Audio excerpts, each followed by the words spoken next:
And as I said, if at the end of it you have questions, feel free to ask. This is geared for you.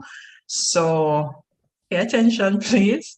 And I'll be more than happy, if possible, to answer your questions at the end. All right. So you have, I am assuming that you have now done your research. You got your questions, you probably chose your own topics. Your lecturers probably helped you to guide you through the process. And you're probably finishing up. I just heard Ms. Mira saying that some people have not submitted their ethics application. A very, very critical part of the research process is to get ethical clearance, yes, because as researchers, we want to ensure that our studies do minimal harm to our individuals. And of course, if there is harm, it's unintentional, right? So that's a very important step to clear. And then after all of that, you would have done the research, you have written it up, and you are presenting it. And I hope you are as excited about research as I am. So you're ready to present. And so my job here this evening is to help you to present what you have already done successfully. And one of the things I'll share with you, something that was shared with me when I was in graduate school. You guys are not yet in graduate school, but I will share something that was shared with me. One of my advisors said to me that I should always remember that nobody knows my research more than I do. What does that mean? That when you are presenting, be confident. That's the first thing I will say about your presentation, because it's your research. You know it. Nobody else knows it as much as you do. And if you are unsure of what you are presenting, then your audience will pick that up and they will not be too impressed with you. So be confident. I've entitled this presentation, Presenting Research Tips and Tricks of the Trade. And I know that as undergraduate students, you may be a bit hesitant to present research due to the technicalities that are involved in the research process itself. But keep in mind that you have done it, you would have been guided through the process by your lecturers, and now it should be almost like a celebration time to present what it is that you have found, what you have discovered, what you have done. So as I go into this, as I said, I just want you to pay attention, and at the end, if you have any questions, please feel free to let me know. All right, so let's jump into this. Presenting research tips and tricks of the trade. So how I'm going to do this simply is I go through some general rules about presentations itself first, right? And then I'll give you some tips on how to present each section of your research presentation. Keep in mind that I am not familiar with exactly what you guys have done, but research in general follows certain general rules, and how we go through the process have its general applications and general processes. So some of it mean you may have something slightly unique to your paper, but that is fine. You can still draw from the general information that I will forward to you guys today. And then, of course, at the end, we'll summarize. So you guys are undergraduates and you are presenting research. And usually when we talk about research, we are not just talking about, like, say, what high school students will refer to as research, right? You guys would have been introduced to the research process. You would have taken an introductory research course or two, or maybe even three. And you now want to demonstrate your understanding of the research process. You want to demonstrate your ability to undertake research in a professional setting. And this is critical because after graduation, you are going out there, you'll be looking jobs, and there are many jobs. And even if you become an entrepreneur, you will have to undertake some type of research. and you have to show that you understand what it is that you are doing, and you want to show that you have specific knowledge in a particular area, whatever your discipline is, and you are demonstrating basic presentation skills as well. So your research presentation is not just about presenting the research itself, but in addition to that, you are showing that you know how to demonstrate, how to present generally, right? And of course, because you're in college, you want it to fulfill certain course requirements, yes. And of course, very critical to research presentation process is feedback. Do not think that it is just, well, if you get feedback on your presentation, it is because the lecturers are being hard on you, or only because you are to receive a grade. No, feedback is a part of the process of research, and it is what will help you to refine what you do, so that as you proceed, your research becomes better, your presentation, everything becomes better. I also want to remind you that when you are presenting anything at all, that main thing you are doing is communicating. Do not forget that. Your presentation is a communication event. And those of you might be familiar with the communication process. It says that it begins with a sender and there's a receiver, and then you have feedback. If you are communicating, it means that whatever message, in this case, it's your research information that you are putting out to your audience, it's critical that they understand what it is that you do. And therefore, my presentation this evening is to help you to present in such a way that your audience can follow what it is you are saying and understand. In other words, they're receiving the message that you are putting out there. If at the end of your presentation, your audience is confused, or they're like, what's going on? Then you would not have successfully communicated, right? So keep that in mind. It's a communication event, and you have to ensure that your message goes out and that it is clear, understood, and that it should excite your audience in the same way it's exciting, right? And if you are not excited about your own research, trust me, your audience will not be either. So you have to be confident as you present. Now, when we talk about presenting since about the 90s, late 90s coming up, there's one thing that everybody's mind go to, and that is something called PowerPoint.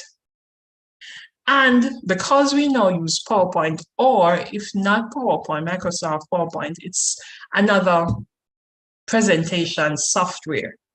What happens is that many people in presenting, I like to call it that they subcontract their presentation out to the PowerPoint.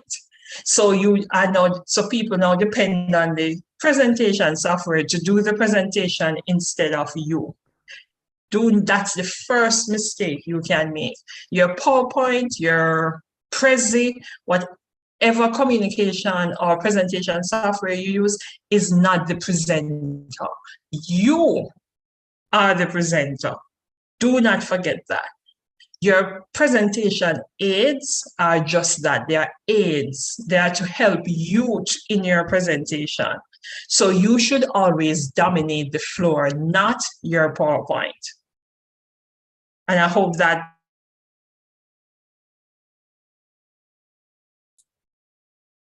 excellent point.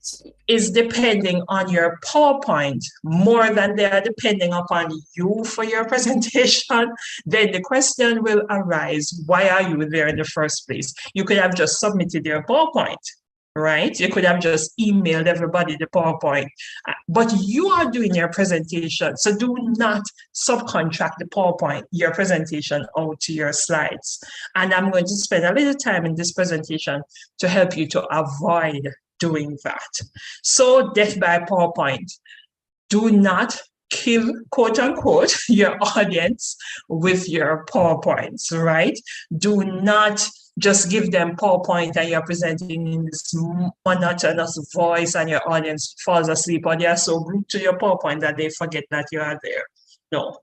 So the first thing I'll talk about now is how to use slides. One, slides should allow you to shine, right? And I basically just presented all of this information. Do not read verbatim from your slides. In other words, do not take everything you are going to say and put it on your slides. Because then, as I said before, why didn't you just send your slides to your lecturers if you are going to put everything there, right? You have to think about presenting. It's best to present what we call extemporaneously. What does that mean? It means that your slides will have points. Let me repeat that. It will have points, but that you help to guide you. So it's like an outline. But at the same time, you are the one giving a presentation. And because you want to present so that everybody in your audience understand, you keep the technical details to a minimum. But there are some presentations that do require a lot of technical information that you can't get out of, and that is fine. But it depends on the type of presentation that you are doing. And it does have its benefits, right?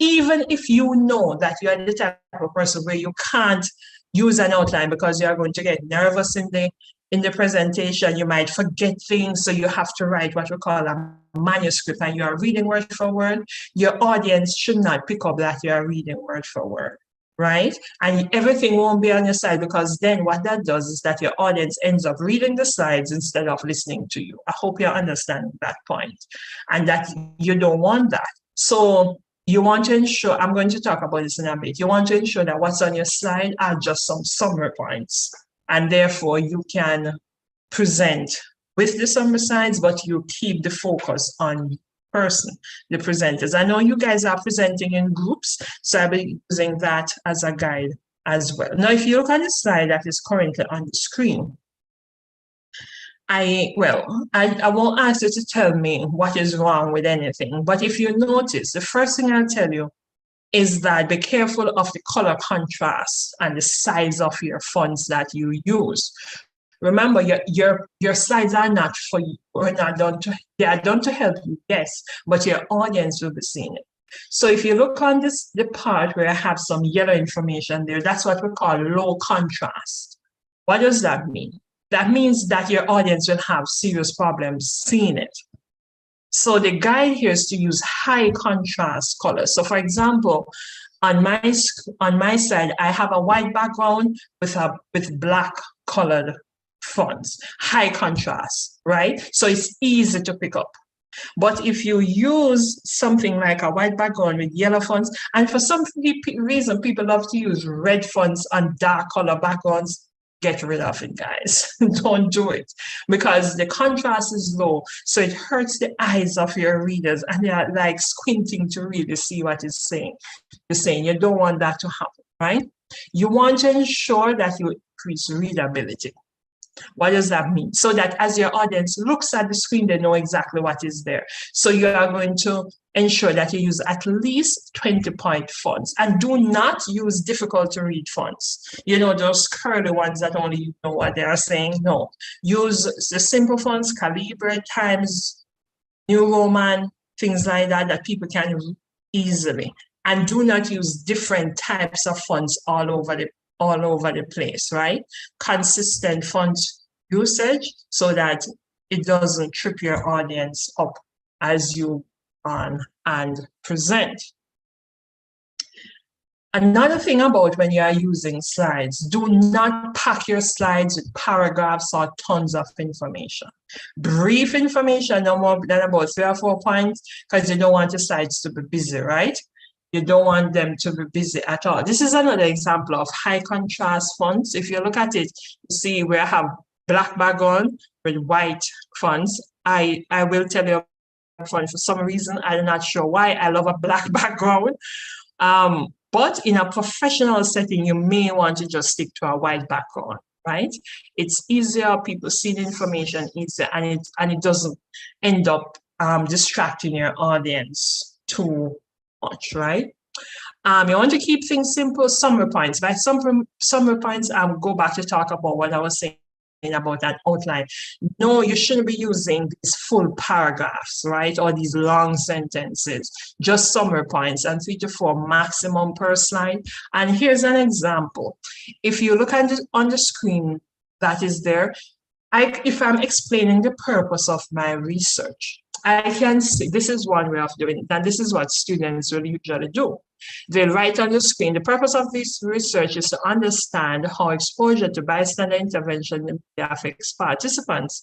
In particular, we are interested in finding out how differential rewards to bystanders, etc., etc., etc. That's a lot of information. That's not a summary point. A summary point looks like the other side of the slide. I've taken all of that information and I've condensed it to simply this. The purpose of the research, notice I didn't write the sentence and say the purpose of the research. If you are presenting your research, your heading might have said purpose, right? But the point itself is simply saying, so I will say if I'm presenting this, the purpose of my research, but notice that's not on the slide. So I would say, because remember what I said, we are keeping attention on the presenter. The purpose of my research is to understand the effects of differential consequences on intentions to interview, full stop. That's a summary point instead of the paragraph. So that's one way that we help to limit the amount of information on our slides to avoid busyness. And then you're asking, how many slides should I use? Now, one of the worst mistakes you can do is to have too many slides. It's best if you have too little, but that's not good either. You want to have the right number of slides for the time that you have to present. And I understand that you guys will be presenting for 30 minutes. You don't need, if you have, say, more than 30 slides maximum, you have too many. So those of you who are already preparing your slides, delete, edit, revise. Why? Because the average speaker and the average pace at which you want to speak would be about 120 words per minute. What does that mean?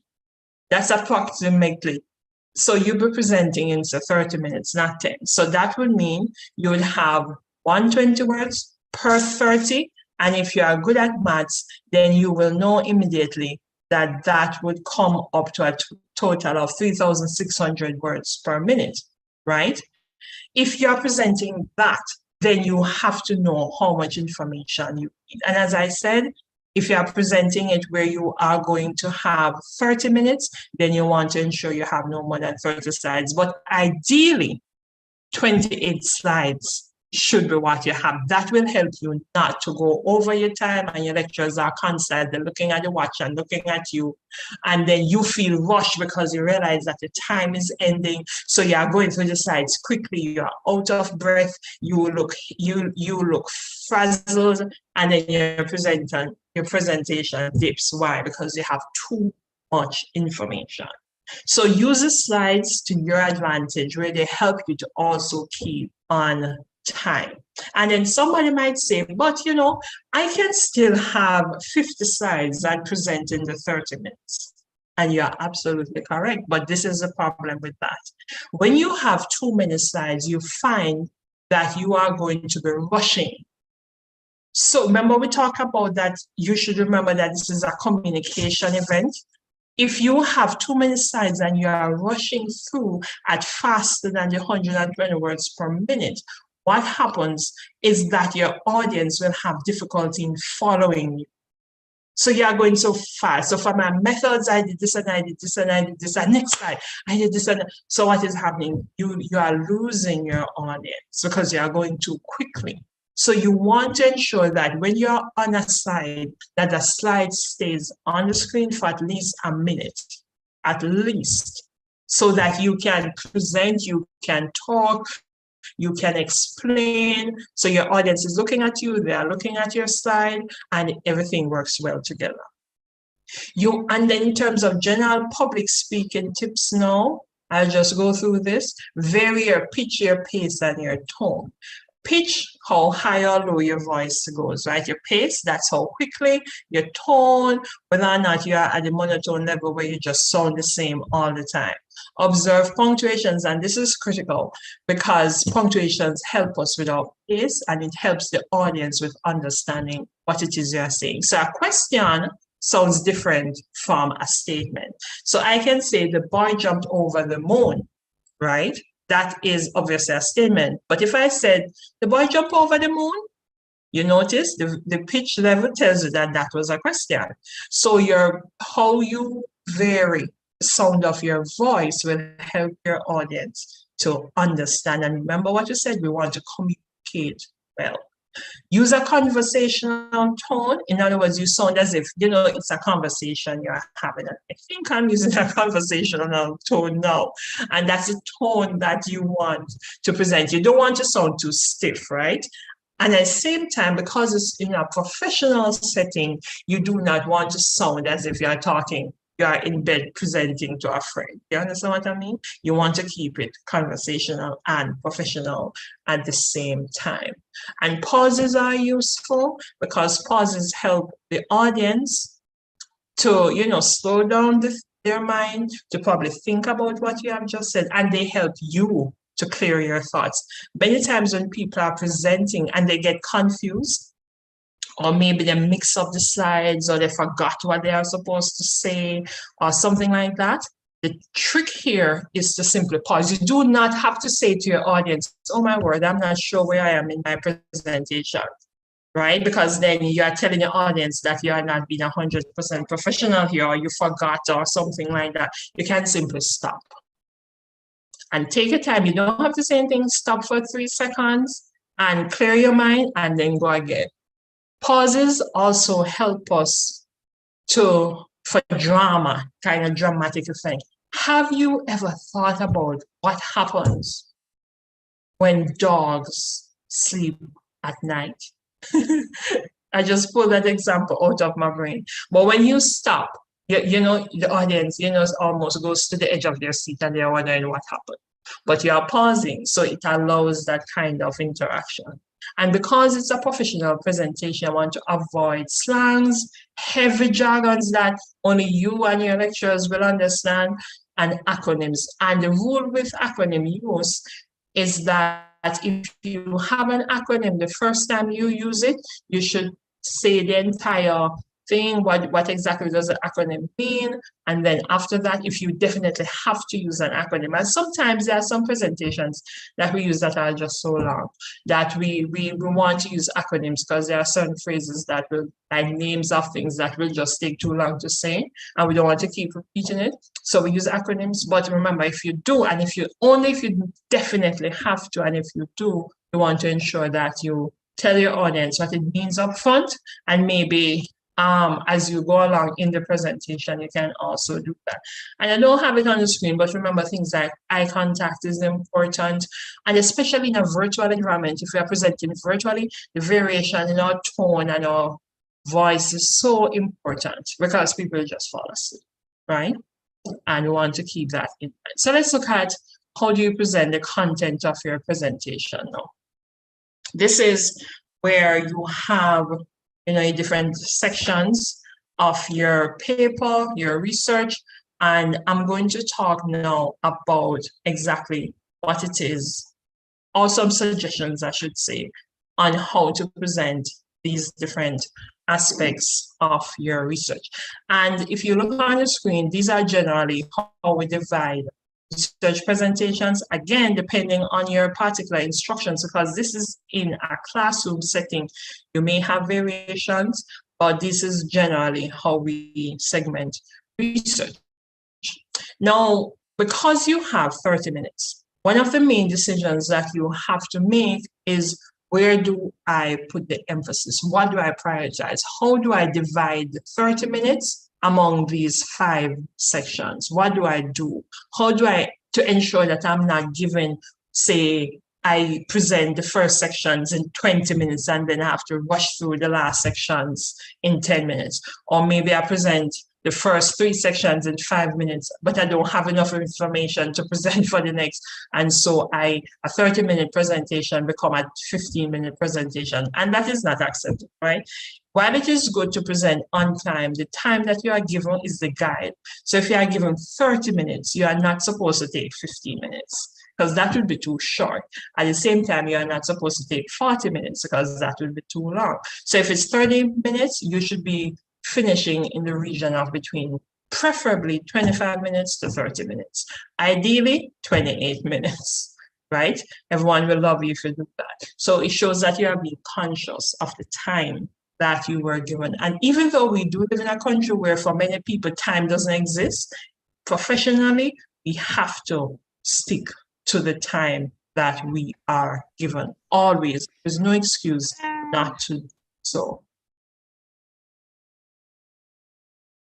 All right. Suggested division of time. And as I said, this is suggested. It's a suggestion. How to use those 30 minutes that you are given. I would say for your introductions, because it's a group presentation, so you'd have to present the, introduce the group members, 4 minutes for both that and your background. The literature, 5 minutes, methods, 5 minutes, your results, 10 minutes, and the discussion or conclusion, 6 minutes. Why do your results get all of 10 minutes? Because when we embark upon the research process, we go on that process in order to get the results that we have, right? The background, the literature, and the methods, those are preparatory steps in order to get our results. And then what comes after results is where we explain what do the results mean. That's where we meditate on that. We have gotten these results. What is the significance of them? What do they mean? How do we apply it? What do we do going forward, right? That's what we want to do. So this is a suggestion. Before I go into all of that, let me insert here that it's advisable to know how to condense information. Because one thing with research, maybe more than anything else, research produces lots of information. And you will always have a lot of things to say. So learning how to condense that information is critical. And some of the ways that we can do that is through the use of images, charts, tables, infographics, and other tools. And in the digital age, we have so many tools out there to help us to do that now, free, online. Some of them may have to pay for use, but that's fine if you can afford it. But there are many tools that can help us to do that, right? Keep in mind, though, that because it's communication and you want to be clear, keep things simple. Nothing too confusing that when you have it on your screen, it will take your audience about 20 minutes to figure out what it is that is up there. No, simplicity is your goal. Let the chart or the table or whatever it is that you have up there speak for itself. Your audience should be able to look at it and know exactly what message it is you want to convey. You have to make decisions on, do you use a chart? Do you use a table? Do you use a pie chart versus a bar graph versus a line graph? All of that are decisions to be made. So depending on the information, the data that you are presenting, choose the best one. So one of the things I always encourage my students to do is to, outside of preparing for the presentation itself, take some time to learn the difference. So for example, if we are using, say, PowerPoint or Excel, take some time to look at the different options, play around with them, and see what it is that they have to offer, so that when the time comes for you to choose, you at least know what options are available to you. So let's look at your background. My recommendation is to use 4 slides here. If you can use 3, that's good, but 4 maximum. Right? Maximum. And background is important. You guys would have gone through this in your courses. You know, this is the background establishes why the issues under discussion is important. Why on earth did you decide to do this particular thing? And it gives context, it gives a buffer to the issue under discussion. So okay, so I have 5 here. This should really be 4. Right. So this is one suggestion of how you can organize your presentation or have problem twice. I was wondering, why did I end up with 5 slides? All right, so this should really be 4 slides. Sorry about that. So on slide 1, you would have your, as I said, it's a group presentation. So you are telling the audience, all the members of your group, Mary, Tom, Sue, and Jeffrey, right? And you give the title of your presentation, all of that. Then you go to the problem, slide 2. Because there's a problem. All research solves a problem, right? Or inquires into a situation. What is the problem? Your research problem. And you guys would have gone through that in your research course. Then slide 3 really should be the purpose and the significance. What is the purpose of your research? Because the problem, I am sure, is a very big problem. Right? World peace is a big problem, but you can't go and investigate all of the issues on that topic. So there's a specific point that you are addressing. So you address that purpose, and then you tell the audience what is the significance of your study. What, in other words, why is it important? Why did you do it? What do you hope to achieve? That's the significance. And then you tell your audience on your final slide in the background section, what is your overarching research question? What it is that you want to know? What really is the driving question behind this research study? Very important. And it's important that you present it here, because when you present, everything that comes after this will be communicating basically how you are answering that research question. So this is a question that I have. I want to know, why is it that in our culture, people are always late to events? That's my overarching question. And that plants it in your audience's mind, and they themselves will begin to think about it. And then you go into your literature section. And your literature section is important, and I have your recommendation for 5 slides, because I said 5 minutes, right?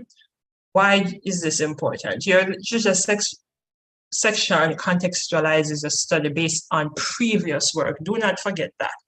What the literature section does is that you are saying that other people have done work in this section, in this area, in this discipline, in that little area that you are researching, right? And based on what we know, and by we here, I mean the community, right? The world, what is it that we know up to this point about this thing that I am researching? This is what we know, but there's something that we don't know, and that is what I am investigating, you see? So you want to explain that. You want to explain your theoretical framework here as well, and the reason we do this is so it grounds your research question. So your audience, remember, you'd have told them what the overarching research question is before. And then you're saying, all right, so this is what we know based on previous studies. This is the theory. And the theory is simply the lens that you are going to use to investigate your problem, right? This is not research methods, I'm assuming you know this, right? So it's how you're going to approach your study. And then your audience, by this time, should have said, oh, okay, so they want to know this, they're looking at it through these lenses. All right, I get it. And this is the previous work that has been done in the area. So the suggested organization here, as I said, 5 slides. And remember, we are keeping to our general rules. We are not packing up our slides. We are using just summary points. We are presenting, not everything is on the slides, just the summary points, but we are talking our audience through our presentation, right?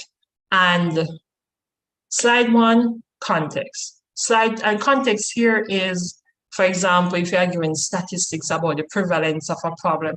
I'm sorry, I cannot use any computer terms. I have zero knowledge here, right? But you want to present the context of your issue right here, simple, right?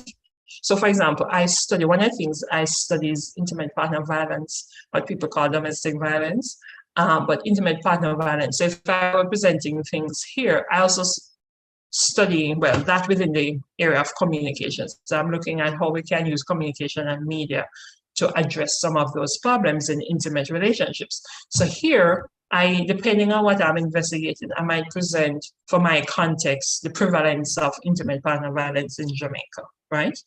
And for the next two slides now, slides 2 and 3, I am going to talk about what previous studies say about the use of, say, social media to address intimate partner violence in Jamaica, because say my studies about how we can use social media to address the problem, right? So here, that's what I'm going to talk about on those two slides. So previous studies are limited in this area because many interventions have been used. However, whoever is the researcher have found out that, you know, X, Y, and Z, and I'm talking through that 3 minutes maximum, right? And then what lens am I looking through? That's your theory. 4. And here, what I find is that students tend to just copy and paste from their written papers. And here, don't do that. I love to see, and this is maybe a personal preference, but it helps, is that if you are presenting your theory, many theories can be shown with the use of a diagram.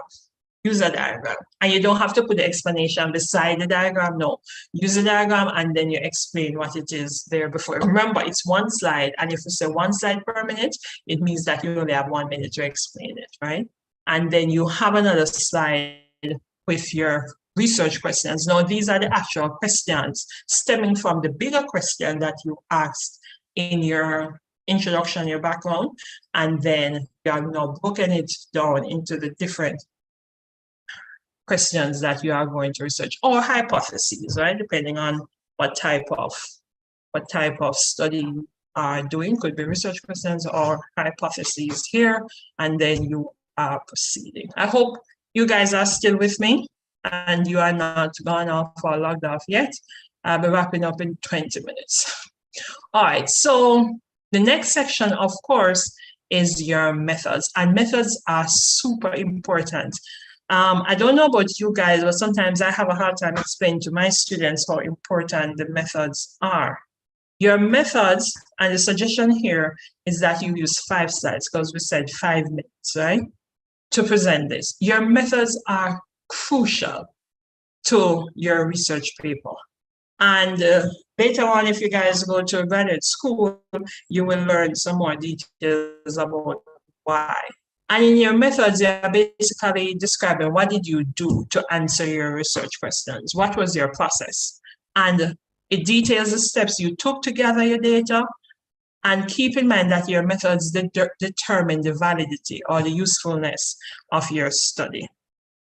And it must be given due consideration. Do not skimp on your methods. Take the 5 minutes that you have to present it and present it, right? And here are some examples of what you should be talking about. You should be talking about your sample. You know, if it is a human subject study, you want to talk about the people, but maybe it wasn't that. Maybe, I don't know, maybe it was some thing where you were just designing something. So you don't have human subjects. Instead, you have another type of sample. Talk about that. Talk about your study site. Where did it take place? Your design. What's your research design? What procedures did you follow? What measures? This is for quantitative studies, not qualitative or other types.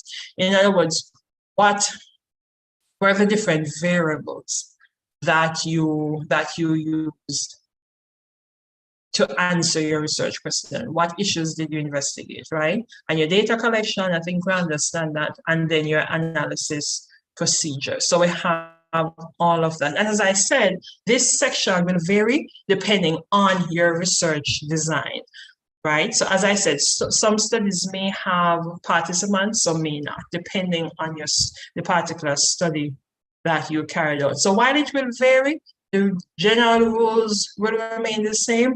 Want to explain exactly what did you do, and again, you can use diagrams, you can use tables, etc. to present this. And I always advise, for nice, beautiful tables, do not create them in PowerPoint, create them in Excel, right? Excel is just very good, and you guys are probably much better at this than I am. How to use Excel, create your tables there, and then copy them over to PowerPoint. Or if you are submitting a written paper, you copy them into your written paper, right? All right, so this is one sample, and I will breeze through these two slides. So this is how people normally present their methods, right? You have the design on the side, your sample, and then you have your, this is again, if you are doing quantitative research, you would have dependent variables. This is for an experiment. So I only have dependent variables here, but if you were doing a survey, you would have both independent and dependent variables, right? And then of course your data collection methods, and then you will have your analysis procedures. But one of the things we can do to help our audience to more better visualize what we are doing here is to condense the information onto one slide. Now, notice I did say that you have the maximum slides you should use here would be 5 slides, right? But it is possible to condense it to one. And then you can keep this one slide up and then spend the 5 minutes that you have to talk about what is on it. I chose to use an experiment here as the example because experiments can get super complicated, right? And I have found that even established scholars sometimes have a problem with presenting the information, right? This is what we call a factorial design. You don't need to know what it is for now, it's fine. But I'm just saying that to say that there are a lot of details that need to be said. And if I were writing this up, say, on a paper, this would probably cover 2-3 pages, right? But somehow it's possible to get all of it on the slides. As I said, do not worry about what it means. That's not for you. But the important point here that you should digest is that you can put very long-winded, complicated information in a simple table, so that your audience can understand what it means. And on this side, what I've done is simply shown you that I've taken what would normally cover 3 slides and simply put it into one, right? So instead of having 1, 2, 3 slides, I've just, all of this, all the information on these 3 slides, I've been able to put it into one slide that is easily understood by an expert audience, because this was created for a more expert audience, and therefore, you know, they are able to understand exactly what my methods were. All right, hope you guys are still with me. All right, and then of course you get to presenting your results. And remember I said that this is where you should spend the majority of your time, 10 slides. So out of your 30 minutes, 10 slides here. That would be 10 minutes, right? Remember, this is your audience's main interest. If you were, say, on the job and you are presenting this, this is why people are coming to your conference room, that they heard that you did this, and this is what they want to know. How does it work? What did you find? Depending on your type of research, how does it work? What did you find out? What new idea came out of your study? This is where you are going to talk about it now. So because your study might have been very complicated, you may not have the time to present all of your results, and guess what? That is fine. Maybe in your setting as undergraduate students, you will present all of your results. But if you are running out of time outside, remember, pick what is your main result, and that ensure you're answering all of your research questions, or you are addressing all of your hypotheses. That's the important thing. And it's really better to present your results by saying, this was the research question. So research question 1 asked XYZ, and here's the answer, right? So that helps your audience to really follow or what it is that you are saying. And as we said, condense the data, use tables, charts, etc., right? And I always tell people, think data visualization. And simply that is asking, how can I present my data clearly and in an engaging way? And this is one example, and I love to use this example. If I were, say, I want to find out, so this was some DEX research, and I'm just looking at the university enrollment between or over these years, 4-year period. I have 3 universities, and I'm looking at the different years and the numbers that the university enrolled each year. So University 1, University 2, University 3, and the enrollment figures. Now, if I have this up, and I did advise you that you can use tables, but remember, one of the things I said earlier is that you have to make a decision about what is the best type of chart to use. So while this is a table, it condenses the information well, but notice because the numbers are so large, it's very difficult to figure out. You would have to sit and stare at the screen for a while to say, okay, 2017, University 1 had that, University 2 had that, University 3 had that, right? And then you would have to go do that for all the years. You don't want to do that. So a table for this information may not be best. Then you may decide, all right, let me see what it looks like in a graph, a bar graph. Again, the different colors here represent the different universities. This is better than the table, I think you would agree with me, because as you look at it, you read the legend, University 1 is in blue, University 2 is in orange, University 3 is yellow. So you can look at it and compare, but notice, this is really better if I were explaining how to if I were comparing the enrollment of the 3 universities per year. So again, it depends on what your research question is. If I'm doing a comparison, then this is the best chart to use. So when I look at, say, let me pick 2019 as 1 year, I can easily see that the 3 universities, it was University 1 that had the most students, University 2 next, and University 3 next, you see? So I can see that. But that is if that was my question, a comparison for all 3. But suppose that wasn't my question, then this would not be the best chart. Same information, I have not changed the data. I'm just showing you how different charts or tables, etc., can focus the eye and the mind on different types of results, according to a research question. If I use a line graph, same information, then what does the line graph do? It does a comparison, but the line graph takes it a different step. It gives what? The trends. So as I look at this, I know that University 1 was more or less going up, but then in 2019, between 2019 and 2020, there was a sharp decline. And that basically occurred for all 3 universities because of the pandemic, of course. And then, but you see that by 2021, universities 1 and 2 had stabilized, but University 3 actually experienced a sharp increase. You see? So if you look back on this is better if I'm just comparing the information between all 3 universities over the years. But this one does the comparison, but it adds a different element of showing very concisely the trends. So the main point here is choose carefully what type of data visualization aid to present your data. I use this when I'm presenting something on bystander intervention, simply to help my audience to basically understand what bystander intervention is. It means that you can stand, speak, and act to save somebody. And it's a quick image to explain something. Now, sometimes you might be called upon to present very major information, a lot of information. It's best not to put all this information on the screen, but depending on where you're presenting, you may have to. So what do? Highlight what it is you want to present, see?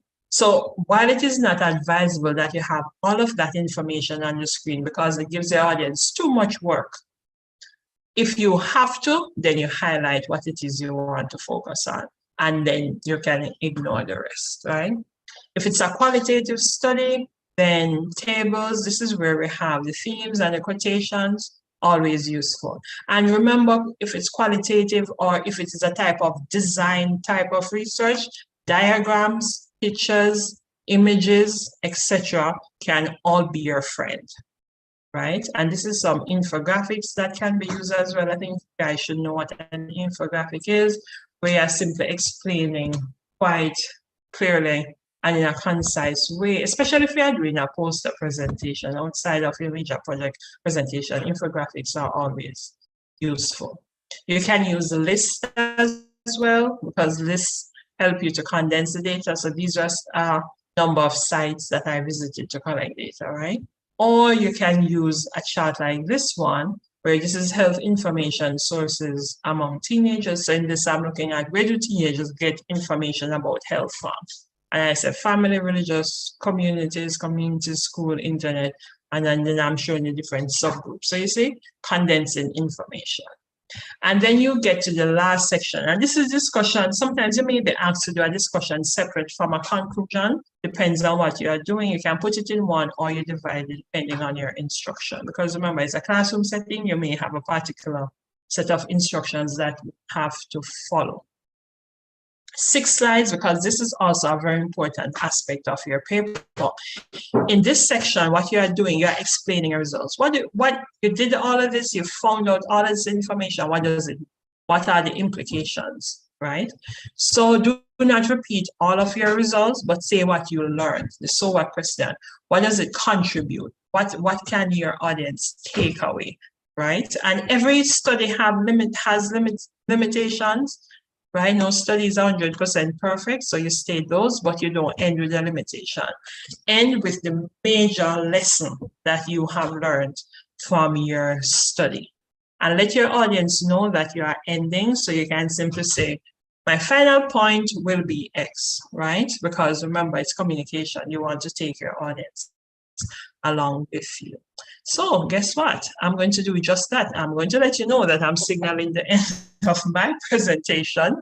So the only thing left for me to do is to summarize what I have presented, which is simply to tell you, use different tools, techniques, and strategies to condense and simplify your presentation.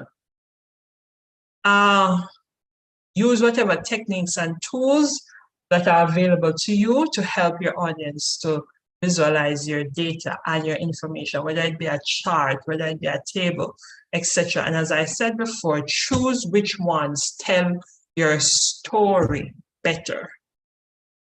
And keep in mind that I've covered general rules, but your lecturers may have specific requirements. Listen to them, right? And ensure that you follow it to a T. Usually, I'm sure you guys will probably get a rubric.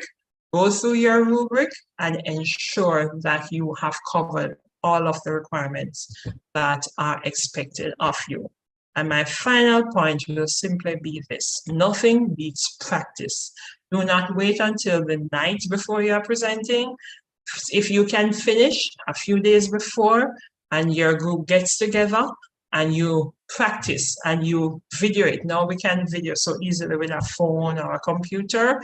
Video yourselves presenting, look back at it, look at what went well, look at what didn't go so well, improve, edit, and keep practicing so that on the day when you are presenting, you are at your absolute best.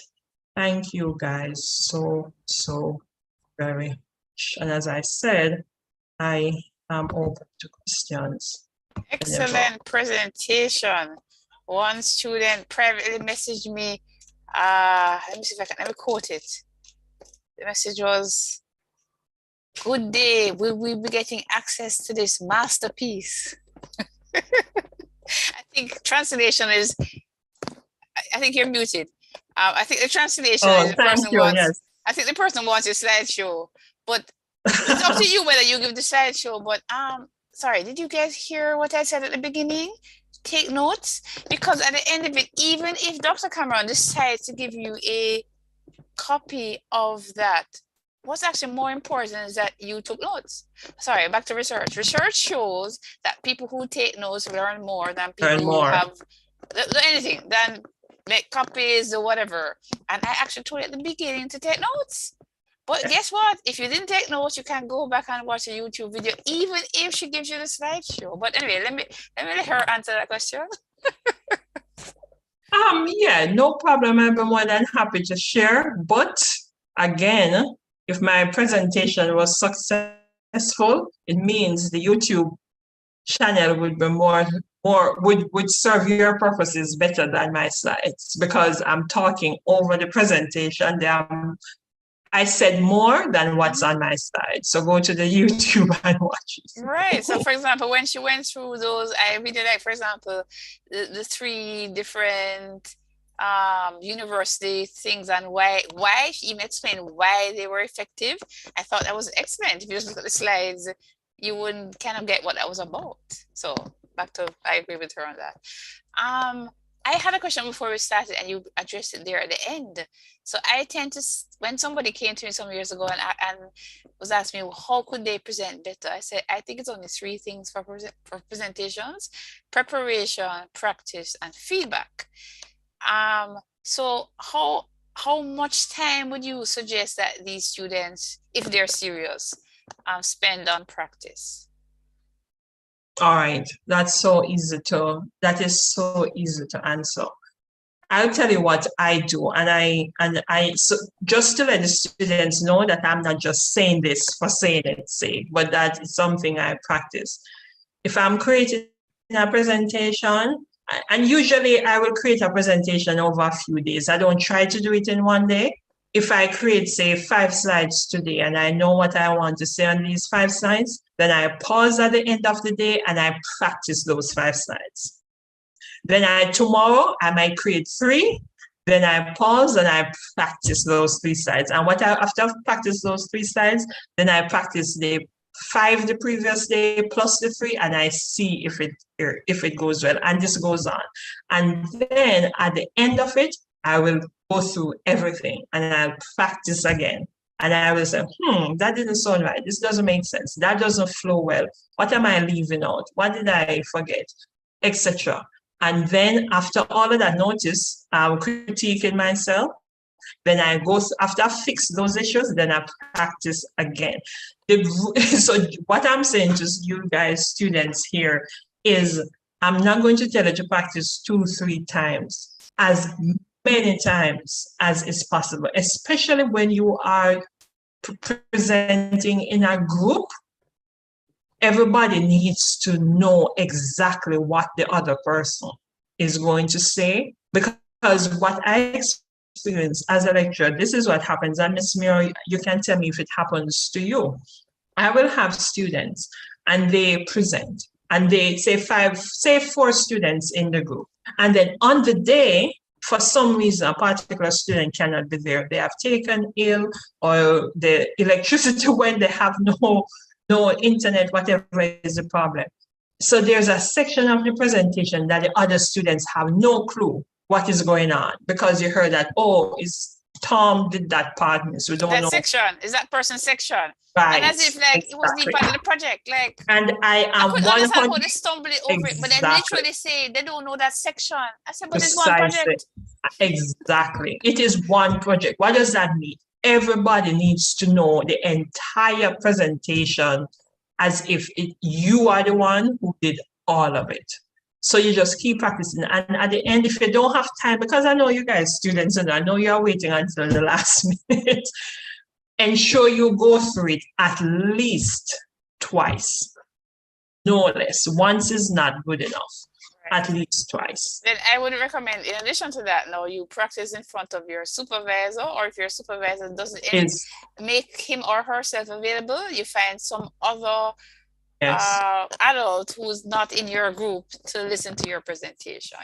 Family members, another lecturer, anybody.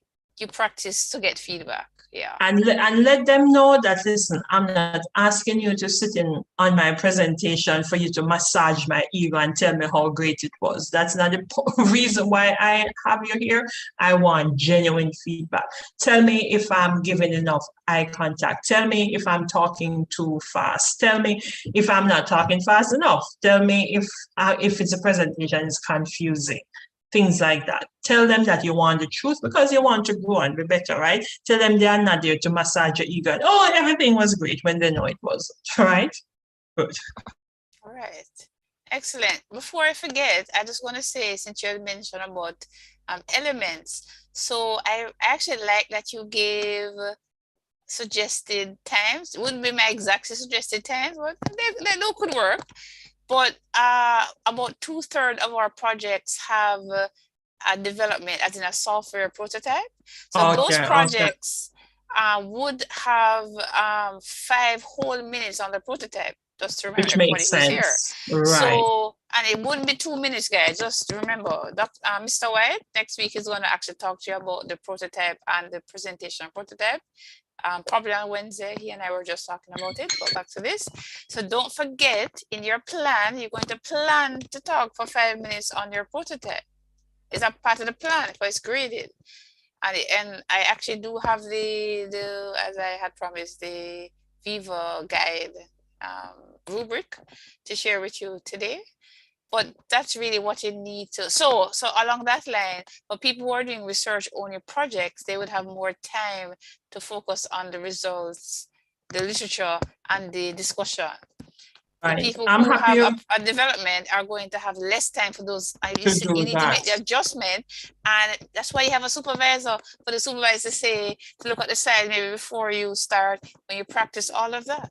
Sorry, you wanted to say something, Dr. Cameron? Yes, I was just saying I'm happy you mentioned that, because as I was saying in the presentation, that these are just suggestions, but based on the type of research you are presenting, it may vary, right? So that was an excellent example of a different type of thing where you have your prototypes and so on. So you know that you have to factor that and maybe lessen the other elements that came before. Very good. I appreciate that comment. Yeah. Right. So I'm going to open this up. Anybody, I made some comments and asked a question. Any questions? You can certainly see that Dr. Cameron has a lot to say, and I'm sure she can give more advice. Good afternoon, everyone. So my question is not in regards to Dr. Cameron's presentation. I would like to know if we could follow the guide that she presented, or is there a guide really for our major project presentation that we can use similar to what Dr. Cameron presented? Do you mean a specific time for each chapter? Yeah. We've never had an official guide. What I normally tell my students, like the students I supervise, I normally tell them about 5 minutes per chapter. So normally I tell them about, with some variation. So if you just want this a generic thing, just think about it. It's 5 chapters and a prototype. So if you do 5 chapters and 5 minutes each, but the thing is, even when I say that to students, it depends on the project. For some projects, you actually might need to have a little bit more in literature review. For some projects, because a prototype, it maybe takes 7 full minutes to show it. And don't forget, if you don't show it well, I actually know this, the panel is going to start ask questions. So you actually have to plan it really well, that when you finish showing your prototype, which is like 25% of the mark, if you don't show it well in your presentation, you're going to get marked hardly on it. But so at the end of it, you actually have to do a succinct presentation, because trust me, half an hour is succinct. All of these projects, it is possible to go on for a whole hour on it. No, I know we don't want to be there for an hour. So we expect you to prepare enough that you have figured out a 25 to 30 minute presentation. So what I'm suggesting is that you get your supervisor. So I'm going to bring it up right now. So I was talking to a friend of mine who's a professor this morning, and based on that, I made a decision. So next week when we have a meeting, I think I want the volunteers from now. The first 3 groups at a maximum, I will give feedback to. It could be feedback by you have your slideshow, or it could be feedback that you practice, but I can't do it for all the groups. I'm doing my own, I'm supervising 2 groups, and I'm not going to stay here the whole day like the other day when we did all that feedback. But we could do that. So my question, raise hands right now. Is there anybody who wants to actually do that live in front of all of us? It could even be I see one of my groups here. I don't see most of my groups here actually. Is there anybody who wants to do that as a team? Because otherwise you can just do it with your supervisor if you're not interested in doing it in a big group. Because the other thing I would suggest is Mr. White has a group called the Intelligent System Labs, and that's what they do every week. They go through with a fine-tooth comb for the whole year, looking at what's happening in all various projects, both the major projects and master's projects, and they have a big Internet of Things project that the whole group is doing, and that's what they do every single week. And it's 95% of the people are skit students and stuff. I mean, I don't see anybody raising their hand or telling me that's what they want. But anyway, hopefully I've answered Shantia's question.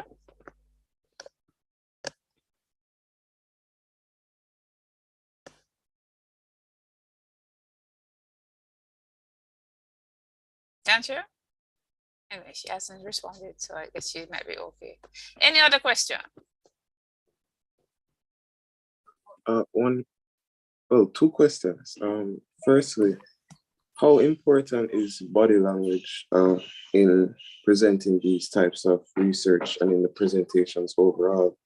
And second question, what's the best way to not be questioned by the panelists after your presentation? I'll let Dr. Cameron answer that.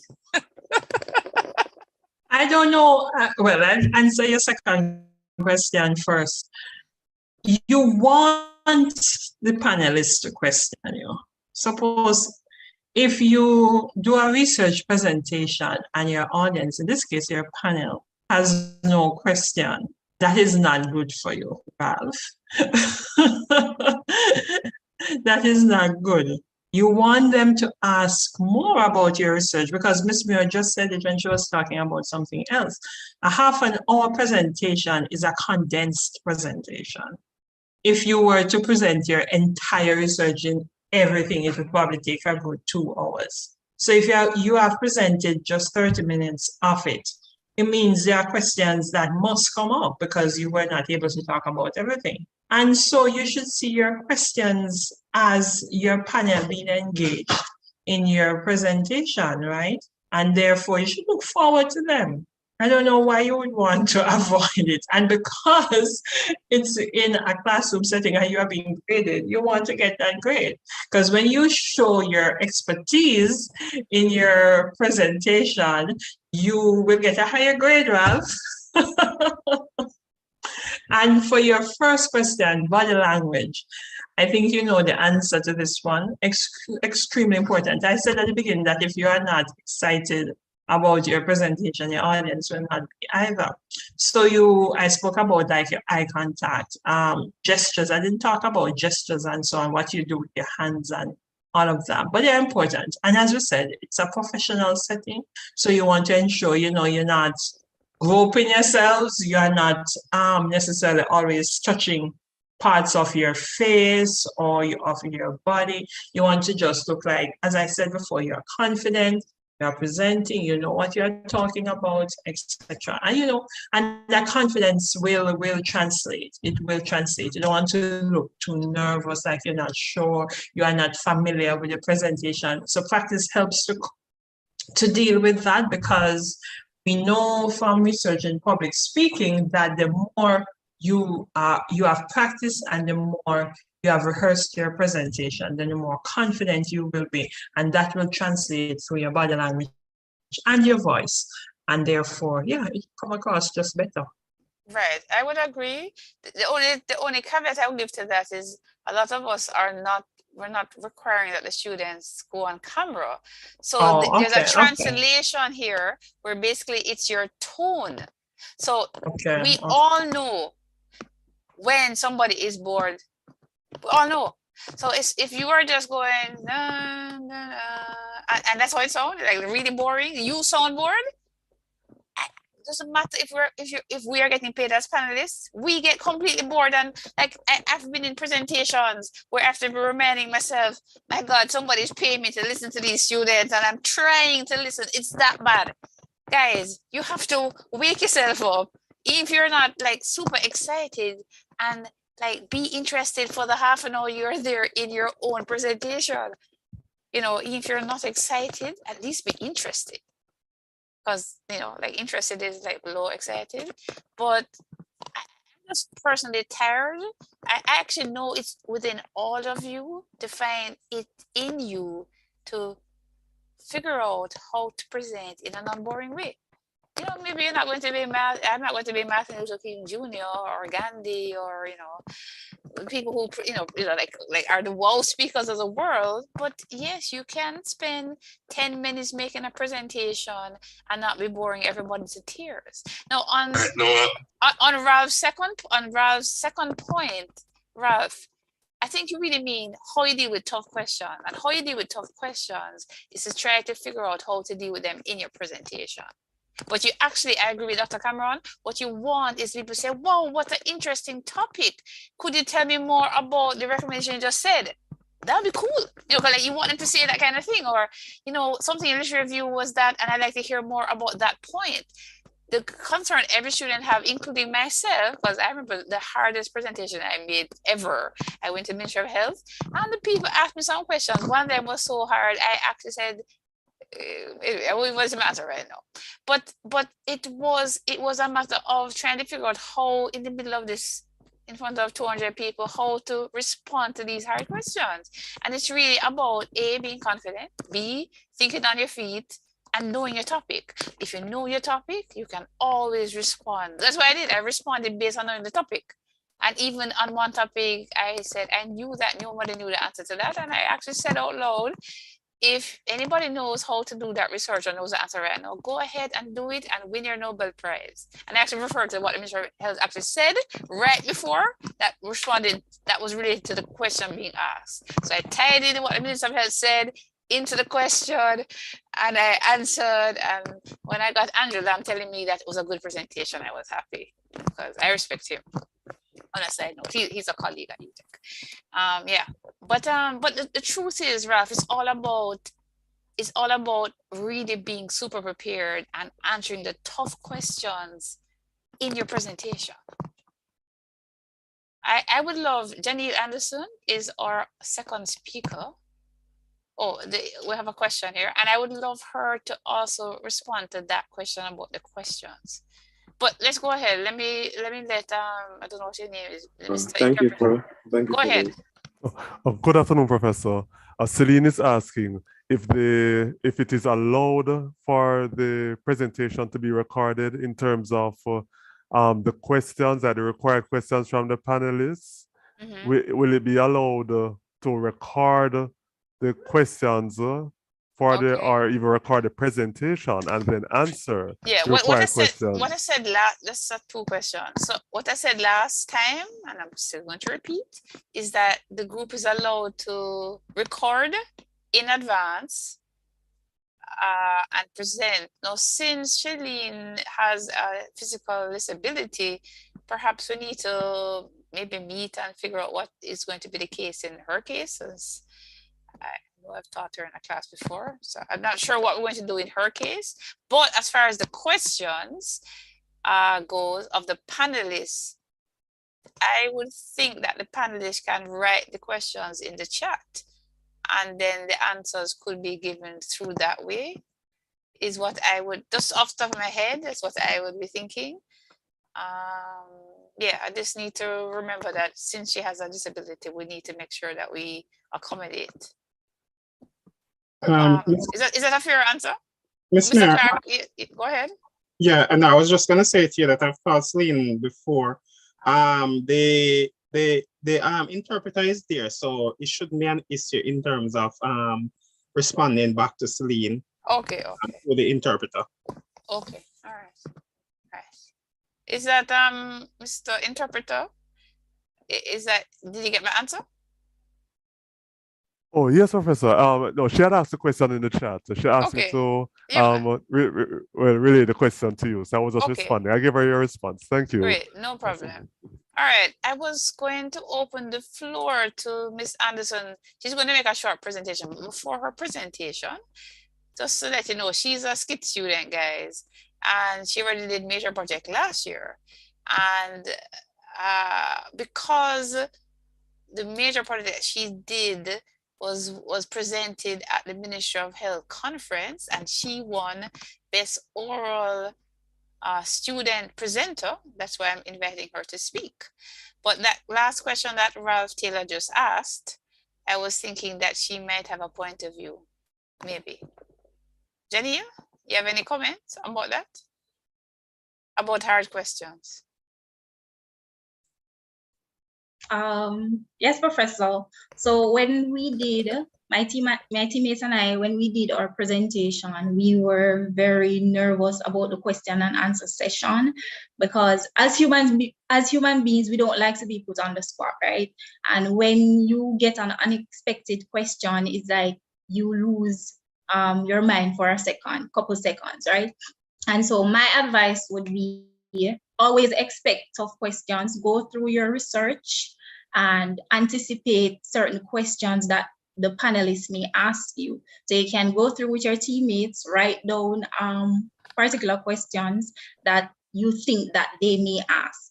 Also, based on my experience last year, if a certain group missed a particular section in their presentation, so say for example they were doing chapter 3 and they didn't mention anything at all about limitations, then you can expect that the panelists will pick up on it and ask you to give them examples of limitations that you found in your study, right? And when I went to the conference, I didn't know what to expect in terms of questions, but Professor Muir gave me really good advice, which I'm going to relay to you. Do not go into the presentation and say, in answering the question, you're saying you don't know. I mean, it's okay to take a second to pause and think about the question. If it is outside of the scope of your research, it is okay for you to say to them, okay, thank you for your question. It is very interesting.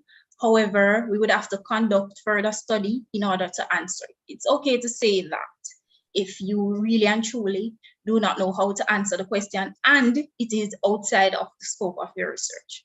But also based on my experience, the panelists, they would give suggestions on how to improve on your presentation as well as how to improve on your idea. And so they would most likely ask you questions about implementing it in real life. So they would probably ask you about cost of implementation. They would ask you about what infrastructure would possibly be needed for this technology to be advertised on a large scale, stuff like that. Also, my advice for the question and answer session also would be that when you're practicing your presentation, do it in front of persons who have no idea about your topic, right? They may pose some interesting questions that you might see again in the question and answer session. So does that answer? I think those are all helpful. Okay. Sean, is sorry, Ralph? Ralph, is that helpful? Yes, Prof, it really was. Thank you so much. Yes, anybody with any other question? That was very helpful, Ms. Anderson. Thank you, Professor. Well, if there are no questions, Ms. Anderson was in the text telling me there's an overlap, but right. I told her no problem, because here's what I think. Guys, you see Janelle here? She and her group proposed a topic that I thought was good, and I said, you guys should do this for major projects. So, well, long and short is that I supervised them, and they went all the way. And let me just give you the context here.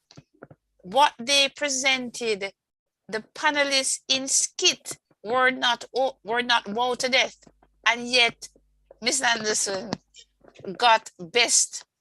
And what I said to her, and that's back to Dr. Cameron making a really good point about confidence. I said to her, maybe you will win. I wasn't sure she's going to win, but the point is, maybe you will win. And then I predicted something.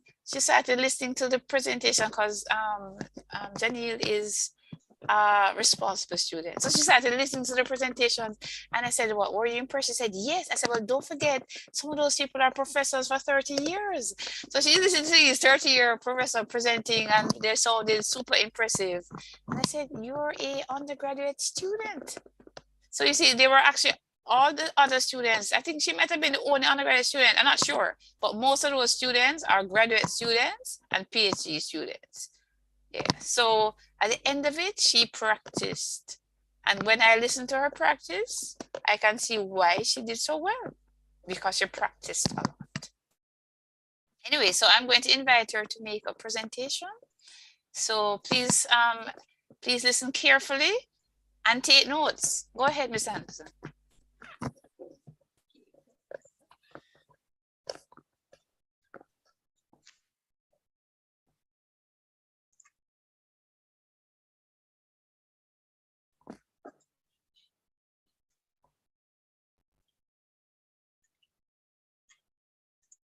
Okay, so let me start off by saying that Dr. Cameron did an excellent presentation. My group mates unfortunately did not have that to fall back on last year. And so I'm happy that there are certain similarities between my presentation as well as hers. And so if you want to achieve that A+ in the major project final Viva, my advice to you would be to follow her guide as well as to listen to the tips that she gave you and tips that I'm also about to give you, right? And so throughout my presentation, I'll be touching briefly on preparation, visual aids, delivery, and question and answer session, right? And so, as I said, I'm not going to go into details with all this because she already went through it, but I'm going to give you specific examples, specific challenges that my group faced along with other groups from last year. And I would just invite you to listen and also to take notes, right? Now, in preparation, it is important, I would say it is key to have an outline of chapters 1 to 5.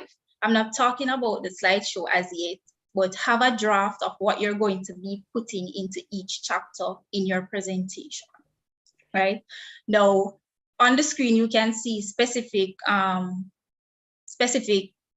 details that you should include within your presentation. So my group and I, we went through, we listed all of the stuff that we needed to include in our presentation. And as I said, you already did a presentation on chapters 1 to 3. However, you spent 15 minutes in the mini Viva. And so you have to go through again and to pick out all the important information that you should condense so that you can have time to go through chapters 4 and 5, as well as time to demonstrate the prototype, right? So have a look and see all that you need. If you need to screenshot this slide, then go ahead, feel free to do so, as well as, again, chapters 4 and 5. Now, in preparing the draft for the outline, the biggest challenge for my team members was that we had a problem condensing the information, right? We knew our topic intimately, of course, and so we wanted to include everything in our presentation, and it's not possible to do so in a 30-minute presentation because 10 minutes out of that 30 minutes is allocated to the question and answer session, right? So essentially you only have 20 minutes to go to chapters 1 to 5, as well as to demonstrate the prototype. And so we had problems doing that, but we decided that, hey, we're going to take a look at the mini Viva, pick out what is best to include in our final Viva, as well as we're going to include our results and findings, as well as conclusions and recommendations that we have gathered in our research study. Now, I would say that when organizing your outline, pick who is supposed to present what section, right? There are 5 chapters. There are essentially 5 members in each group.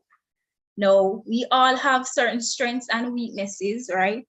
And so I would advise you to put one of your best presenters at the beginning of the presentation, because you need them to grab the attention of the audience. You need them to properly introduce your topic so that the panelists can follow what is about to come, right? Another section I would advise you to put your best presenter would be in the results and findings section. In fact, my group and I, we had a lot of information for the results and findings section, where we looked at 3 different population groups. Some of you are probably only looking at one population, but we had 3 different populations, and so we had to spend time going through for each population, right? And so we had 2 presenters for that section. In terms of chapter 2 now, when you're presenting the literature review, get someone lively to do the literature review. It's easy for the audience to fall asleep during that section. I mean, they're listening, but it's like the information is going through one ears and coming out the other. And so we had a student in our group. She was actually lively in presenting the literature review, and she was also quick. You know, as Dr. Cameron said, do not breeze through the slides. But she was fast, but at the same time, you could understand what she was saying, and you could follow the information in the slideshow as well. Now, in terms of weak group members, as I said, persons have certain strengths and weaknesses. That does not mean that you should leave the work to other persons in the group, right? And so in my group, we had a group member who wasn't so keen on presenting, right? And so we decided that, hey, before the final Viva, this is what we're going to do. We're going to meet these specific days, and then on, say, a Friday or a Thursday evening, we're going to meet with our supervisor in order to practice and to get in get some feedback on what we're presenting, right? Now, he had this mentality where he was going to wing it in the presentation. My advice, do not go into the final Viva expecting to wing it. That doesn't make any sense, right? That's crazy. So keep your notes close, and you don't want to read from your notes. Again, you want it to be interesting and interactive. You want to get across your points in the best possible way. But at the same time, you should also include impromptu in your presentation, right? And the only way to master this is to practice. Practice it over a dozen times if you have to, and just get with the program as best as possible, right? Now, when we had our first meeting in terms of going through our slideshow, and we had our first meeting with Professor Muir, right? He had a problem concluding our presentation. So the 4 of us in the group, we went ahead, we didn't read from the slide, we went through each section. It wasn't perfect, but it wasn't as bad, right? When it was time for his turn, now, you could see that he was unprepared. He didn't recognize the topics on the slide. He was scrambling for explanations to give, right? And so we had a talk with him, and we said, hey, this is not going to cut it, right? The 4 of us, we are working hard to ensure that we give a good presentation. This is what you're going to do, right? And we realized that when he gets nervous, he sort of goes off topic, and he tends to read from the slides when he gets nervous, right? So what we did was that we decided to say, hey, this is your day. On a Monday, this is your day. We're going to go through the presentation. You are going to go through your section, and we're going to see how best we can assist you, right? It's a group effort. We don't want one person to fail. However, if the person is not pulling their weight, then you know how that goes for the presentation. Now, my advice for the literature review is that you should, as seen on the slide, an example, you should ensure that you have your citations available on the slide so that the panelists can see that, hey, you're properly referencing what you're talking about. Now, if you have them in your slideshow, then you should also put them in the reference section as well. And so again, that's just an example from my project. Now, with data visualization, Dr. Cameron talked about this, and I'm happy that she did that because it is something that can enhance your presentation. It can bring life to your slideshow, right? And so we as a group, we discussed where we're going to actually utilize data visualization. And my team and I said, okay, chapter 4 is the chapter where we're going to be joining on and on about statistics, and we're going to be talking about the evidence that we gathered and so forth. And so in that chapter, it is important to bring life to it so that your audience doesn't get bored with your presentation. We also did it for the attention grabber. At the start of the presentation, the first slide that the panelists saw was something that depicted what we were talking about. Now, my topic was technology acceptance of mobile health apps for non-communicable disease patients during the COVID-19 pandemic, right? And so we thought, hey, COVID is all over the world. It is important, it would be a good depiction if we know where it is in certain areas, right? And so we thought that, hey, give them a statistics at the start of the presentation. So this is what is happening in the world, right? And then we bring it further to Jamaica because, you know, we're Jamaican students. And so we talked about the statistics in Jamaica as well as in the wider region. And so be mindful of that when you're doing your presentation. Okay, so as I said, we used pictorial representations in discussing our results and findings, right? And so, yes, we could have put the information in bullet points saying that, hey, out of the 83 respondents that we got, 50 were females and 33 were males. But no, we wanted to present it in an interesting fashion so that while we were talking, the panelists themselves could look at the screen and tell what we're talking about. Once they look at the slide, they could immediately say, hey, 60% were females, 40% were males. Now, I particularly included this slide because I wanted to give advice when presenting on charts and graphs. Now, when we did a run through of the first run through of our presentation, we didn't have the information to the right? So when the person was doing this particular part, he paused and had to look at the graph to say, hey, 32 persons actually said that they agree. So what we thought was that we needed to include that information so that when we're doing our presentation, the panelists, they don't have to look and struggle to see what we're talking about, right? And so be mindful of formatting as well. The title of figures should go at the bottom. In terms of the table, the title should appear at the top, right? Now, as I said, data visualization is important. And so in discussing our findings, because we did a mixed method study, meaning that we collected both quantitative and qualitative data, right? And so, yes, we found an interesting way to pose our quantitative data, but we also didn't want to come off as boring in presenting our findings. And so it is easy for us to say, okay, we're going to include paragraphs on the screen depicting that information. No. As Dr. Cameron said, do not have paragraphs of information on the slides. That it detracts from your presentation and it just shows how unprepared you are. Because if you're going in there with paragraphs on those slides, then you would expect to read directly from the slide.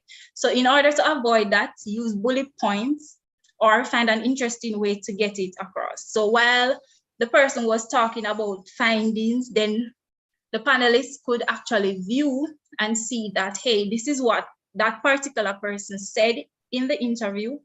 And so we found an interesting way to convey that to our audience. Now, in terms of delivery, number one, be excited. When I went to the conference and the persons were presenting their information, I noticed that they did so professionally, but at the same time, they did not seem excited, right? Not as enthusiastic as I would have expected from certain persons, right? And so I was saying that when I was doing my presentation, I made it a point to always smile. Now, for me, I get nervous when I'm doing it. I'm agreeing with you. You actually smiled the whole way through. It's because I'm nervous. It was nervous. very engaging. No, but you're engaging. Yes, Professor. But that is my trick. Whenever I get nervous, I just start to smile. Sometimes when I make a mistake, I laugh through it. And yes, it helps with engaging and also to interact with your audience, right? So that may be helpful when you're doing your presentation as well. As I said, do not read from the slides. See how many times I'm repeating that. Do not go in there and read from the slides. That's a big no. Right? It is important to stick to the time limit. As I said, the only thing that can help you to perfect this is to practice. Practice the transitions from one group member to the next, and you know that one person will be controlling the slide, right? The slides, when to move on to the next. And so it is important for that person to know every aspect of what is going on, when to move on, when to stay on that particular slide, right? And so my group members and I, we actually did a practice for that. We weren't looking out for what we were saying in the chapters. What I mean is that we weren't looking for particular mistakes. We were just practicing moving, transitioning from one point to the next, right? It is also helpful if you could to put the person who is presenting on the slide. But that is not necessary because, you know, you're doing it virtually. So the panelists would actually see who is presenting if you decide to turn on your camera. Now, also in delivering, last year we had a choice of recording, pre-recording or presentation, or to do it live. My advice is to prepare for both because you never know what can happen. But last year, my group mates, when we were recording, right, we were up all hours of the night trying to get it together. I can say that we were very bad movie directors because we had problems with that, and so we decided to, hey, scrap it and just go with a live presentation. But if you feel comfortable, if you want to use your creative skills to actually record the presentation, then you can do that. But it wasn't something that my group was capable of last year. Okay, so in delivering your analytical data, right, there are certain things that you should be aware of when presenting your data. I'm talking about in chapter 4, right? And so, as I said, my group, we were looking at technology acceptance. And so we used the Utah model, which was a theoretical model that we use in our questionnaires to gather the level of acceptance that persons have towards adopting e-prescription apps, right? So in terms of our analysis, we went with correlation and cross-tabulations. So when relaying the correlation to your audience, as she said, as Dr. Cameron said, it is important to highlight what you're talking about specifically. We did not do that, unfortunately. And so we would highlight the highest correlation, right? There's a certain guide to how you would present that data. You would talk about the p-value, of course, and you would talk about confidence in the data. You talk about what having a high positive correlation means in your study, right? So that part wasn't difficult because we had actually went back to our computer research methods class and we went through certain stuff that we would have learned in preparation for this. All right. So as I said, for the question and answer, I already said to expect tough questions, right? And I said to avoid the I do not know. Try not to get defensive when answering questions in the question and answer session. I mean, yes, the panelists will be critiquing your work essentially. So may compliment you and say that, hey, this is a good idea. Give further information on what you think, or they might suggest a different approach. Now, you being you think that your presentation is perfect and your prototype is perfect, but listen to what they have to say. Oftentimes they have critical advice, but yes, it can be helpful for you in the future, right? And so, I should touch on prototype. So when we were demonstrating the prototype, the challenge that we had, I would advise you to actually record that part. So you can do a pre-recording. If you decide to go with a live presentation, you can do a pre-recording of you demonstrating the prototype. You never know what might go wrong in your session. And you could have problems actually opening the application. And so I would advise you to pre-record that part. For our prototype, we actually went through describing the users of our application. We talked about the features that each user has and the functionality that they have as well. And so I would say it wasn't the best demonstration, but it was something that actually I would say helped our presentation, even though it wasn't the best demonstration. I mean, we didn't have any problems in terms of technical difficulties, but as I said, prepare for the worst because you never know what can happen. Yeah. And my final advice is just to practice. Professor Muir talked about the conference. I had to practice day and night for that. My group members and I heard that the major project is in a week or so, week and couple days, the final Viva. And so at this point in time, my group members, every week we were attending the awesome research meetings. We were getting feedback on our slideshow. We were getting feedback on chapters 4 and 5. And we were practicing every day as a group. We talked in our group chat about things that we could improve on. And we also met with our supervisor. I have to say, thank God for Professor Muir. I mean, she was always there for our meetings. And when she couldn't make it, she always rescheduled so that we could have someone to actually present to, and so that she could give us helpful feedback. And so you could also practice with your friends, practice with other major project students. I mean, you guys can host a Zoom meeting and listen to each other presentation and give suggestions on how to improve, right? So that brings me to the end of my presentation. If you have questions, please feel free to ask them. Thank you very much, Janelle Anderson.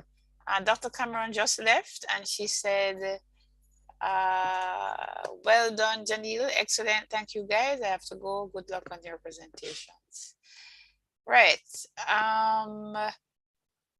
Just on a side note, when Dr. Cameron made a presentation about a month ago to FEL staff, she actually suggested in a 10-minute presentation that you do not use citations, but I'm going to tell you, but that's a 10-minute presentation. I don't know what the context here, but for major project final Viva, please follow Janelle's advice and use citations in your literature review section. They're expecting it. So you would have citations on the screen. You normally don't say them out loud. You just have them on the screen. And then you also have a reference list. That's what is expected. What does you say that I wanted to point out? Oh, one thing you said that I think is an error, Ms. Anderson, is that it's actually half an hour. It's a full half an hour that you are allowed for the presentation. It's literally 1 hour altogether. So we give some time for setup. So it's usually 1 whole hour between each presentation. So about 10 minutes for setup, supposedly. And then a half an hour for the presentation, and then 10 minutes for question and answer. So that's supposed to be the idea. But remember, because if you are doing a prototype, you are going to spend at least 5 minutes. It is a condensation process. And she didn't say anything about it, but as you know, since they presented a half an hour thing from Final Viva, and then what she presented for the Ministry of Health was actually a 15-minute. She managed to do the entire, I've done it myself too, but the point is, this is a young student just like you guys. She's just as bright as many of you. This is not, sorry, Miss Anderson, are you a genius? The point is, she was able to do a presentation in 15 minutes and get best student prize. And what I want to say to everybody who's still here on the call, everybody here who's on the call is capable of practicing to do an excellent presentation. The primary reason why people don't do good, excellent, or brilliant presentations is because they don't put in the kind of time that it would take to do that. Anyway, Jaden says this was beautiful. Is that Miss Anderson and Miss, is it Miss Anderson alone, or is it both presenters, Jaden? Jaden is impressed. I've never seen Jaden say both. So both Ralph and Jaden is happy with this area. Anybody with a question for Miss Anderson or comment? Well, we've been at this for a long time. It's now 4:51, so we're almost been here for 2 hours. So, and you all know that you'll be able to rewatch on the replay. So let me, oh, right. So you may want to watch the conference. It's actually on YouTube. So her winning oral presentation is on YouTube and you guys can watch it. If you're interested. Remember, that's not the major project, that's the conference itself. For those who are interested in seeing what it was like. I think let me save it just for my, even though I have it somewhere else, save it for the records right here. Let me just show you, let me share a screen in case anybody is thinking on, let's see, can I find this thing right now? I had it open earlier. I always have too many students. Here, this is it. All right, so I should post this, but this is the rubric. So there is a rubric for a major project. So there's technical, so for the one that's research and mini development, technical content presentation is, oh, sorry, because if you aren't seeing my screen. Technical content 50, and there's a breakdown. Presentation aids, so, so technical content is all 5 chapters. Presentation aids, quality of presentation, question and answer, prototype demonstration. And then if it's a research only project, the technical content as in chapters 1 to 5 is 75% of the overall. And then the presentation aids is 7 out of the 100. Quality of presentation is 8. Question and answer is 10. And I will upload this on the Google site. All right, so right now the idea is to have a meeting on Wednesday afternoon. And if necessary, another one. So on Wednesday, it should be Mr. White and I making a presentation on several things. So Mr. White should be talking about the prototype, and there should be either a guest speaker and or me talking about writing a paper. So just for everybody to know, in fact, I should post it on the site. There is a major project prize this year. So there'll be a prize for best paper and there's a prize for best prototype, as in with money. So I'm going to post the details on the website. Anyway, this is actually 2 hours in. So unless somebody has a burning question, I'm going to leave it there. Yeah, so the draft schedule is a good question. So I just asked for, I wanted to get an update of the projects that have ethics approval, and I just got the email today. So tomorrow I'm planning to work on a draft. There actually are a number of projects that still don't have ethics approval, so I'm just going to assume that they're not going to get it. So I'm going to do the draft from that list of projects that have gotten ethics approval. Is there anybody here in person who has not gotten ethics approval? If you don't show your hand or send me a private message, I assume that everybody here is good with that. I mean, on the note of just being, 1 second, guys, 1 second.